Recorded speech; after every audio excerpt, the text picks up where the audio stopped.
Hi everyone, a very good afternoon to all of you. So this is our next lecture in the foundation course. In this session we are going to discuss the functions, type of functions and ये सब हम discuss करेंगे. So basically सबसे पहले जो function हमारे पास आता है constant function. Constant function basically takes only one value. जैसे मैं आपको अगर example दूँ f(x) is equal to 4, तो इसका मतलब for all x f of x is 4. That means f of 2 is also 4. f of 3 is also 4, right. f of 1 is also 4.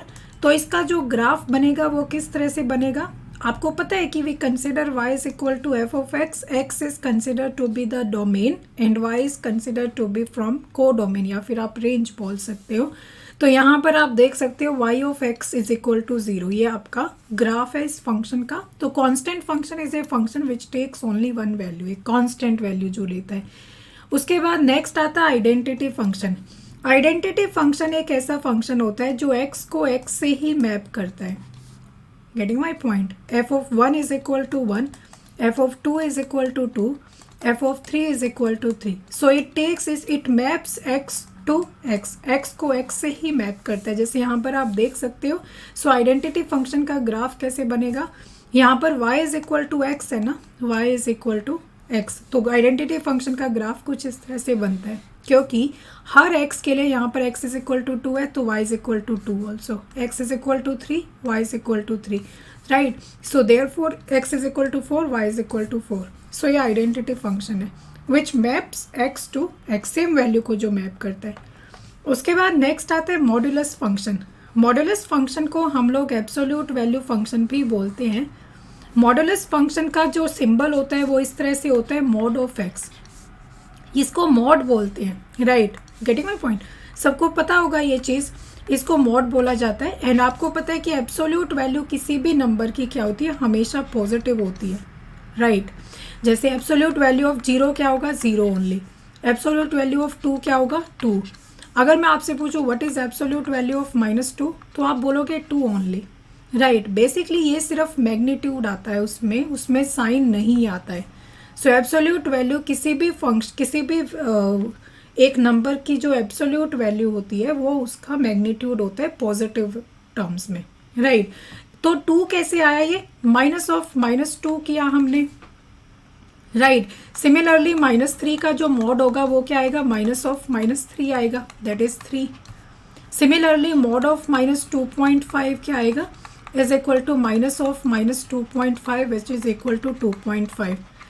That is why modulus जो होता है वो कुछ इस तरह से ब्रेक किया जाता है. Mod of x is equal to, it takes two values. If x is greater than equal to 0 then the value is x only.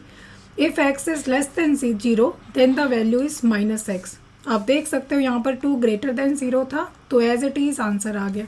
लेकिन अगर 2 लेस देन 0 है, मतलब -2 है, तो -2 इज लेस देन 0, तो आपका आंसर उसका नेगेटिव वैल्यू हो जाएगा, राइट. क्योंकि मॉड हमेशा पॉजिटिव वैल्यू लेता है, राइट. इसको रिप्रेजेंट किया जाता है मॉड ऑफ एक्स से. अगर आप इसका ग्राफ प्लॉट करोगे तो इसका ग्राफ कुछ इस तरह से आएगा. क्यों आएगा, क्योंकि अगर आपका x 1 है तो भी वैल्यू 1 है, अगर आपका x -1 है तो भी y क्या है, 1 है.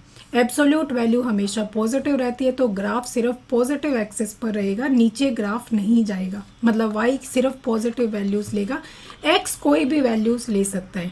तो इसका मतलब अगर मैं आपसे पूछूं कि इसकी जो डोमेन है वो क्या हो सकती है, तो एक एब्सोल्यूट वैल्यू फंक्शन की डोमेन कोई भी एक रियल नंबर हो सकता है. डोमेन मतलब x क्या क्या वैल्यूज़ ले सकता है, तो x तो 0 टू इनफाइनाइट कोई भी वैल्यू ले सकता है ना, -infinite to infinite, right.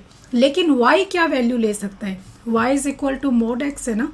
So y हमेशा पॉजिटिव वैल्यू लेगा. तो इसकी जो रेंज होती है वो तो होती है 0 to infinite. This is the range of the modulus function और ये आपकी डोमेन है, राइट. x कोई भी रियल नंबर हो सकता है बट रेंज हमेशा क्या रहेगी, पॉजिटिव वैल्यू रहेगी. ये मॉड्यूलस फंक्शन होता है.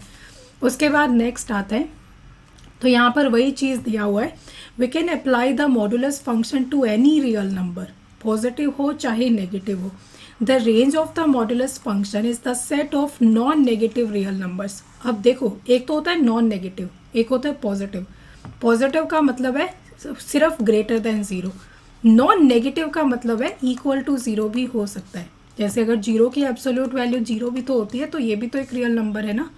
तो यहाँ पर नॉन नेगेटिव रियल नंबर लिखा हुआ है क्योंकि जीरो भी इसमें इंक्लूडेड रहता है। सो जीरो टू इनफाइनाइट इसकी रेंज होती है। All clear? So which is denoted as zero to infinite and the domain of the function is R. Domain can be any real number, किसी भी real number का modulus आप निकाल सकते हो, इसलिए डोमेन जो होगी वो कोई भी रियल नंबर हो सकती है, बट रेंज हमेशा पॉजिटिव रहेगी, नॉन नेगेटिव रहेगी। उसके बाद आता है greatest integer function. Greatest integer function को हम इस तरह से डिनोट करते हैं, राइट, एक तरह से ब्रैकेट एंड देन अंदर एक्स। ग्रेटेस्ट इंटीजर क्या होता है अब आपको पता है। जैसे मैं अगर रियल लाइन प्लॉट करूं तो ये 0 है, ये -1 है, ये -2 है, यहाँ पर 1 है, यहाँ पर 2 है। इनको हम लोग इंटीजर्स बोलते हैं, राइट। ये आपके नेगेटिव इंटीजर्स हैं इस तरफ, -1, -2, -3, -4। ये आपके पॉजिटिव इंटीजर्स हैं 1, 2, 3, 4, राइट। अब इन्हीं इंटीजर्स के बीच में बहुत सारी वैल्यूज़ होती हैं। जैसे यहाँ पर आप इस तरफ जाओगे तो -0.1, -0.2, -0.3 इस तरह से वैल्यूज चलेंगी। इधर जाओगे तो 0.1, 0.2, 0.3 इस तरह से वैल्यूज चलेंगी। अब हर जो वैल्यू है, मान लो मैं 0.5 चूज़ करती हूँ, तो 0.5 का जो ग्रेटेस्ट इंटीजर होगा वो 0.5 से छोटा नियरेस्ट इंटीजर कौन सा है, राइट। तो 0.5 से लेसर नियरेस्ट इंटीजर कौन सा है, 0 है ना। तो इसका मतलब इसका जो ग्रेटेस्ट इंटीजर फंक्शन आएगा वो क्या आएगा, 0 आएगा। तो पढ़ो ध्यान से, greatest integer function is also known as step function. इसका रीज़न मैं बताती हूँ, इसको स्टेप फंक्शन क्यों बोलते हैं। Greatest integer function rounds up the number to the nearest integer less than और equal to the given number. Equal to क्यों बोल रहा है, जैसे मैं आपसे पूछूं 2 का ग्रेटेस्ट इंटीजर क्या है, तो 2 से छोटा ग्रेटेस्ट इंटीजर कौन सा, मतलब 2 से छोटा इंटीजर कौन सा है। तो 2 से छोटा 2 खुद भी तो एक इंटीजर है ना, तो इसकी वैल्यू क्या आ जाएगी, 2 आ जाएगी। So greatest integer function is simply rounding off to the greatest integer that is less than और equal to the given number. एक चीज़ का हमेशा ध्यान रखना है, जो इंटीजर आप ले रहे हो ना, that integer should be less than this number. कहीं आप ये सोचो कि ग्रेटेस्ट इंटीजर है तो इससे बड़ा इंटीजर होना चाहिए, नो। ग्रेटेस्ट इंटीजर मतलब 0.5 के से छोटा इंटीजर कौन सा है, तो 0.5 से छोटा इंटीजर क्या है, 0 है। Similarly what is 0.8, greatest integer of 0.8 again 0। What is 1.8, सो 1.8 से लेसर इंटीजर कौन सा है, 1 ओनली। तो इसकी वैल्यू क्या आएगी, 1 आएगी। अब अगर मैं नेगेटिव पूछूं तो मान लो ग्रेटेस्ट इंटीजर ऑफ 2.8 -2.8।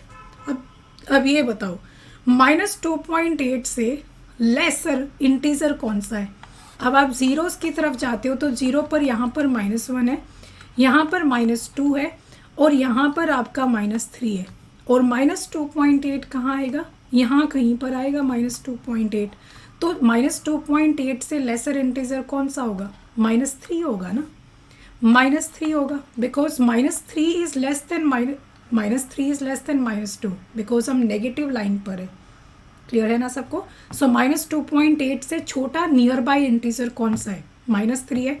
अगर मैं आपसे -1.8 पूछती, सो -1.8 से लेसर नियरेस्ट इंटीजर कौन सा है, ये -2 है ना, तो the answer would be -2। All good. लेकिन अगर मैं आपसे पूछूं what is 2.8, greatest integer of 2.8, वो क्या हो जाएगा, 3 हो जाएगा।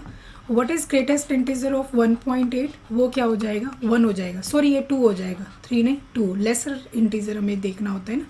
इसका मतलब कैन वी से, जैसे यहाँ पर लिखा हुआ है 3.1 का ग्रेटेस्ट इंटीजर 3 है। सिमिलरली 3.2 का ग्रेटेस्ट इंटीजर क्या है, 3 है। 3.3 का भी 3, 3.4 का भी 3। मेरा कहने का मतलब है 3 और 4 के बीच जितनी वैल्यूज़ है ना, सबका ग्रेटेस्ट इंटीजर क्या होगा, 3 होगा। सिमिलरली 4 और 5 के बीच जितनी वैल्यूज़ है, सबका ग्रेटेस्ट इंटीजर क्या होगा, 4 होगा। तो इसीलिए इसको स्टेप फंक्शन बोलते हैं, क्योंकि 0 और 1 के बीच जितनी वैल्यूज़ हैं उनके लिए y क्या वैल्यू लेगा, if y is equal to greatest integer of x, right. तो 0 और 1 के बीच जितनी भी वैल्यूज़ है उसके लिए y क्या होगा, 0 होगा ना, तो 0 पर डॉट लगेगी, राइट। उसके बाद 1 और 2 के बीच जितनी वैल्यूज़ हैं उनके लिए y क्या होगा, 1 होगा। फिर 2 और 3 के बीच जितनी वैल्यूज़ है उनके लिए y क्या होगा, 2 होगा, राइट। उसके बाद 3 to 4 के बीच जितनी भी वैल्यूज़ है उनके लिए y क्या होगा, 3 होगा। इधर आते हैं तो 0 और -1 के बीच कोई वैल्यू पिक करो, जैसे -0.5 है, सो -0.5 से छोटा इंटीजर कौन सा है, -1 है ना, 0 मत बोलना, -1 0 से लेसर है, राइट। तो ये -1 आएगा। तो यहाँ पर 0 और -1 के बीच जितनी वैल्यूज़ है उसमें ग्रेटेस्ट इंटीजर क्या है, -1 है। 2 सो उसके बाद -1 और -2 के बीच जितनी वैल्यूज़ है उनके लिए ग्रेटेस्ट इंटीजर क्या है, -2 है। और -2 और -3 के बीच जितनी वैल्यूज़ है उनके लिए ग्रेटेस्ट इंटीजर क्या है, -3 है। सिमिलरली -4। तो ये इस तरह से स्टेप बाय स्टेप लेडर की तरह से ऐसे फंक्शन चलता है ना, इसीलिए इसको स्टेप फंक्शन बोला जाता है। That is why it is called step function, right. और अगर कोई इंटीजर है उसका ग्रेटेस्ट इंटीजर निकालना हो तो आंसर क्या रहेगा, दैट इंटीजर ओनली, बिकॉज 4 से लेसर इंटीजर क्या होगा, 4 ओनली ना, 4 से lesser integer. Similarly greatest integer of 5 is equal to 5 only. तो इस तरह से आपको इसमें देखना होता है। तो this is greatest integer function also known as step function. इसकी डोमेन और रेंज क्या हो जाएगी, अब डोमेन भी किसी भी रियल नंबर का आप ग्रेटेस्ट इंटीजर निकाल सकते हो ना। सो डोमेन इसकी -इनफाइनाइट टू इनफाइनाइट। और रेंज क्या होगी, रेंज भी तो रेंज सिर्फ और सिर्फ इंटीजर नंबर्स होगी, राइट, क्योंकि रिजल्ट हमेशा क्या रहेगा, इंटीजर रहेगा, राइट। तो रेंज इसकी set of all integers, negative as well as positive, और जो डोमेन होगी any real number, so set of all real numbers. उसके बाद आता है लॉगरिथम फंक्शन। ये इंपॉर्टेंट है, मतलब ये सारे ही बहुत इंपॉर्टेंट है, आपके कोर्स में आगे यूज़ होंगे। हम इनकी कॉन्टिन्यूटी भी चेक करेंगे, डिफरेंशिएबिलिटी भी चेक करेंगे, तो वो अपना पार्ट है सिलेबस का। अब आता है लॉगरिथम फंक्शन। आप लॉगरिथम फंक्शन का ये ग्राफ देख रहे होगे। अब इसमें इस ग्राफ में एक इम्पॉर्टेंट चीज़ पता है क्या है, ये ग्राफ लेफ्ट साइड में नहीं है। Here the graph of the function does not exist. इसका मतलब है x की सिर्फ पॉजिटिव वैल्यूज़ के लिए ग्राफ है। log ऑफ x सिर्फ और सिर्फ x ग्रेटर देन 0 के लिए डिफाइंड होता है, defined for x greater than 0 only, greater than 0 only, only on the positive side of x axis. Clear है। लेकिन y नेगेटिव हो सकता है। आप देख सकते हो ग्राफ यहाँ पर भी एडजस्ट कर रहा है, बट जैसे ही x 0 के आसपास है, मतलब 0 के आसपास ग्राफ क्या है, -इनफाइनाइट को अप्रोच कर रहा है। ये लाइन देख रहे हो आप, ये line closer closer closer closer to y की नेगेटिव साइड पर जा रही है ना। तो यहाँ पर डिक्रीजिंग नीचे जाएंगे, मतलब जैसे ही x 0 को अप्रोच करेगा, वो log ऑफ x किसको अप्रोच कर रहा है, -इनफाइनाइट को अप्रोच कर रहा है। अब -इनफाइनाइट एक ऐसी वैल्यू है जो एग्जिस्ट नहीं करती है। सो जो फंक्शन होता है वो सिर्फ उसको अप्रोच कर सकता है, वो कभी भी एग्जैक्टली इक्वल नहीं हो सकता, राइट। उसके अलावा अब अगर आप positive side of x axis देखो तो ये इंक्रीजिंग फंक्शन है ना, x की और बाकी वैल्यूज़ के लिए। तो जैसे जैसे x बड़ा होता जा रहा है, log x क्या होता जा रहा है, वो भी बढ़ता जा रहा है ना। जैसे जैसे x इस रियल लाइन पर आगे वैल्यूज़ लेता जा रहा है, वैसे वैसे ग्राफ क्या जा रहा है, इंक्रीजिंग फंक्शन बन रहा है। So as x goes to infinite, as x goes to infinite, log of x goes to infinite, log of x goes to plus infinite. ये चीज़ सबको याद रखनी है। तो as x goes to 0, log x goes to minus infinite, as x goes to infinite, log x goes to infinite. And log of x का जो graph है, it exist only for the positive values of x, not for the negative values of x। Now comes, आपने सुना होगा logarithm में 2 base होते हैं जो सबसे कॉमन होते हैं, एक तो log ऑफ 10 होता है और एक log e बेस होता है।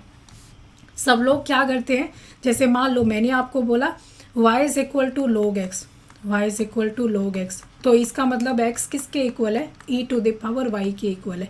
बिकॉज हमेशा जो बेस हम यूज़ करते हैं मैथमेटिक्स में, that base is e basically, exponential base ही हम लोग लेकर चलते हैं। तो जो log 10 होता है उसको हम लोग डेसिमल लॉगरिथम या कॉमन लॉगरिथम बोलते हैं, और ये ज़्यादातर यूज़ होता है इंजीनियरिंग में। जैसे आप न्यूमेरिकल एनालिसिस करोगे ना, तो base is consider to be 10, unless and until वो मेंशन करे base is consider to be 10।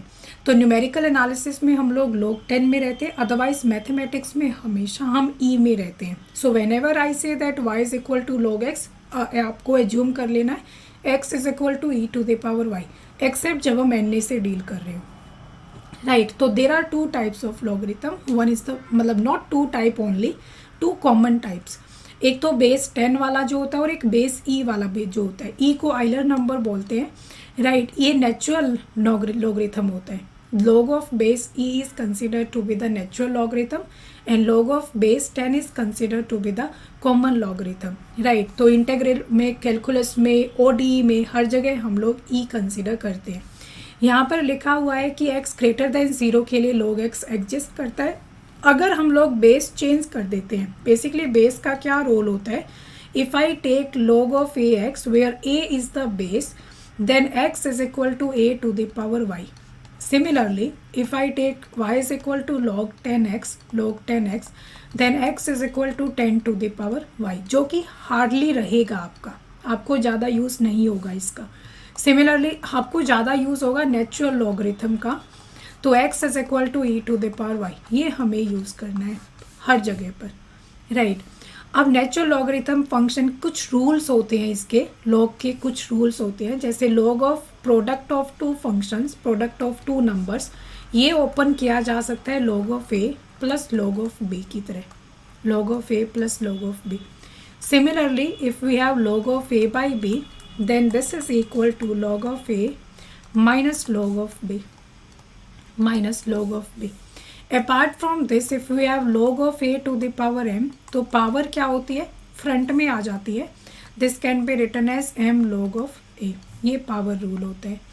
Similarly log of 1 क्या होता है, log of 1 is always equal to 0 whatever be the base, कोई भी बेस हो log of 1 is always 0।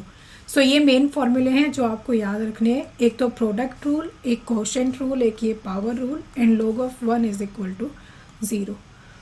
Okay, अगर आपको बेस चेंज करना है, जो आपको नहीं ज़रूरत पड़ेगी, बिल्कुल ज़रूरत नहीं पड़ेगी आपके कोर्स में, log of b x is equal to log of x by log of b, log of x by log of b, इसके इक्वल होता है ये, ठीक है सबको।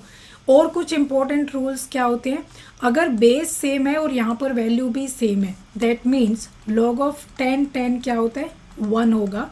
जैसे log ऑफ ई क्या कंसिडर किया जाता है, 1 कंसिडर किया जाता है ना, क्योंकि हम लोग मैथमेटिक्स में नेचुरल लॉगरिथम लेते हैं, सो इसलिए हम लोग हमेशा log of e is equal to 1 लेते हैं। लेकिन अगर बेस दोनों सेम हो, यहाँ पर बेस सेम है और ये वैल्यू भी सेम है, तो हमेशा वैल्यू 1 ही रहेगी, राइट। अगर आप इन जनरल अगर इसको अंडरस्टैंड करो तो। उसके बाद हमारे पास आता है एक्सपोनेंशियल फंक्शन। एक्सपोनेंशियल फंक्शन हम लोग डिस्कस करते हैं इसके पार्ट नंबर 2 में, पार्ट 2 में। फिलहाल इसको इतना ही रखते हैं। एक्सपोनेंशियल फंक्शन के बाद we will discuss the trigonometric functions and then we will discuss hyperbolic functions, ये सारे, और ये signum function, Dirichlet function. Signum function मैं आपको बता देती हूँ। सिग्नम फंक्शन क्या होता है, जैसे एफ ऑफ एक्स 3 वैल्यूज़ लेता है, इसमें सिर्फ एक तो -1, एक 0 और एक 1। x अगर पॉजिटिव है तो फंक्शन की वैल्यू -1 रहेगी, x अगर 0 है तो फंक्शन की वैल्यू 0 रहेगी। अगर x आपका लेस देन 0 है, सॉरी लेस देन 0 के लिए -1 रहेगी, उल्टा बोल दिया मैंने ना ये। सो x अगर लेस देन 0 है तो फंक्शन की वैल्यू -1 रहेगी, x अगर ग्रेटर देन 0 है तो फंक्शन की वैल्यू 1 रहेगी, x अगर इक्वल टू 0 है then the function value is 0। This is known as the signum function. इसको सिग्नेचर फंक्शन होता है ये, इसको सिग्नम फंक्शन, साइन फंक्शन इस नाम से भी जाना जाता है। सो आप देख सकते हो कि as x is equal to 0 y is also 0, और बाकी सारे x के लिए वैल्यू क्या है, y 1 के इक्वल है। बाकी सारे x के लिए इधर इफ़ x इज नेगेटिव, मतलब -1, -2, -3, -4, -1 है तो भी 1 है, -1 है, -2 है तो भी वैल्यू -1 है, -3 है तो भी वैल्यू -1 है, -4 है तो भी वैल्यू -1 है। तो ये 3 ही वैल्यूज़ लेता है signature function, -1, 0 and 1 basically. Okay